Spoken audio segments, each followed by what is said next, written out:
Ladies and gentlemen, my next guest tonight is the Pulitzer Prize-winning New York Times reporter who created the 1619 Project. Please welcome to The Late Show, Nikole Hannah-Jones.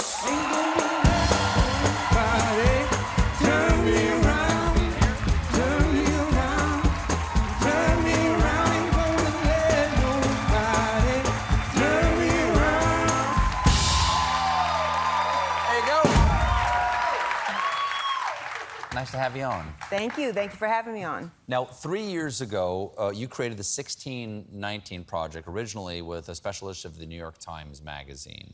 And now it's a children's book, it's a podcast series, an upcoming docuseries, it's a dessert topping, and it's now available as a book, The 1619 Project, a new origin story. Now, let's start with basics for a second. Some of the people watching right now may not be aware of what that date 1619, what its significance is. There are a lot of dates out there we have in our head. What does it mean? Yeah, so 1619 is the year that the first Africans were sold into the British colony of Virginia. So we really mark that as the beginning of American slavery. And of course, what the 1619 Project argues is that since slavery is one of the oldest institutions in the land that would become the United States, that is foundational to so much of the society we have today. So literally, what was the name of the ship? The White Lion. The White Lion pulled into what was then the Jamestown colony in the British colonies. And how many Africans do we know? Do we know how many were sold into bondage there? Yeah, so what we know from the record is they said 20 and odd. So between 20 and 30, they were from Angola, and they were originally on a Portuguese ship that was bound for Mexico, stolen by some English pirates, and they traded these human beings for victuals, so for provisions. Now, when did you first learn of this? When did you first become interested in this? So I first came across the date 1619 when I was 15 years old, which was, 2 or 3 years ago. And I was a high school student, and I had a one-semester Black Studies elective taught by a great educator named Mr. Dial. Mm-hmm. And nerdy Nikole became really obsessed with learning this history, and I would ask Mr. Dial to give me books to read outside of class. And one of the books he gave me was a book called Before the Mayflower by Lerone Bennett.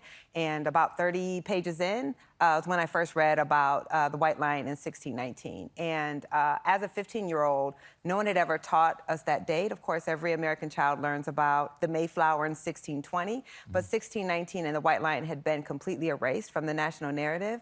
And so as a Black girl, knowing that African people had been here longer than the people who disembarked from the Mayflower was very powerful to me. So I've thought about it ever since then.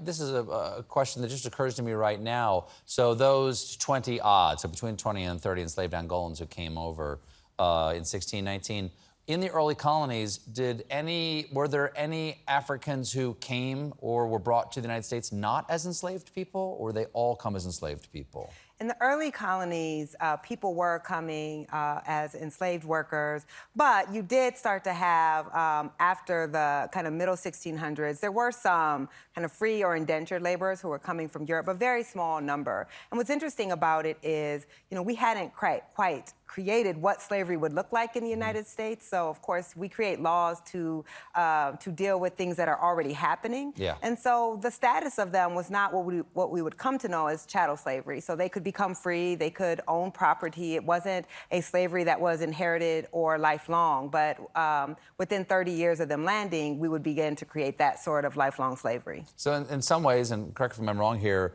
the British in their colonies in the United States, what would become the United States, created a new form of slavery. There'd been a long history of slavery in the world, but this was a race-based slavery that hadn't existed before. That's right. So up until really the institution of chattel slavery, people became slaves sometimes because of war or because of debt, so it was conditional. But what was created by the European powers during the transatlantic slave trade was a race-based slavery. So if you were African, you were enslavable. And it was a slavery that was inherited. So So prior to that, when you had children, your children weren't born into slavery and other forms of slavery. But of course here, every person who was enslaved, every woman who was enslaved would give birth to an enslaved child. And it was a lifelong slavery, so you would never have a chance of becoming free. It seems like that's an important thing to know about your country. And yet, 14 states of the United States have attempted to ban or banned the 1619 Project from being taught in public schools. What's your theory on why there has been such a strong backlash in some parts of the country? I think we are in, obviously, a deeply polarized society, and that conservatives have really understood that the oldest divide in America is the race divide. And so if you want to stoke division, if you want to win politically, scaring people into thinking that their children are learning a history that's teaching them that they're the oppressor, or that you can't have heroes if they're white, I think has been a very effective propaganda campaign. But I think it should go without saying that regardless of how anyone feels about the 1619 Project, and trust me, most of the people trying to ban it have never read it, it's very clear, that no matter how you feel about it, a free society doesn't ban books. A free society does not do that. Now,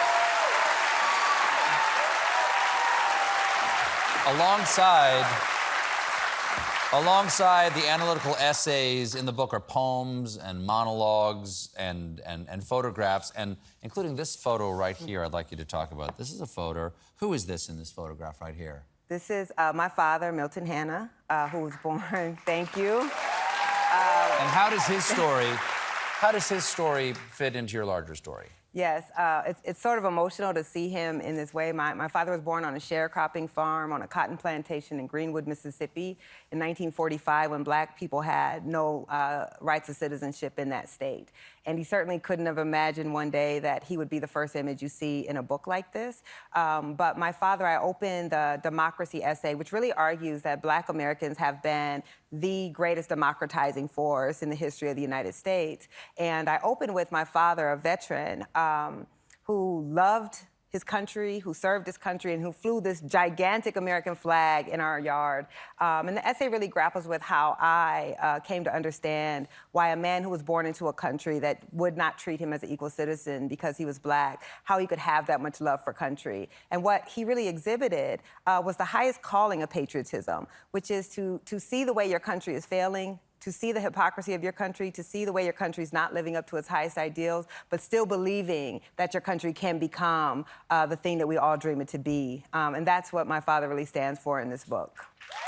Well, Nikole, thank you so much for being here. Thank you. The book, The 1619 Project, A New Origin Story, is available now.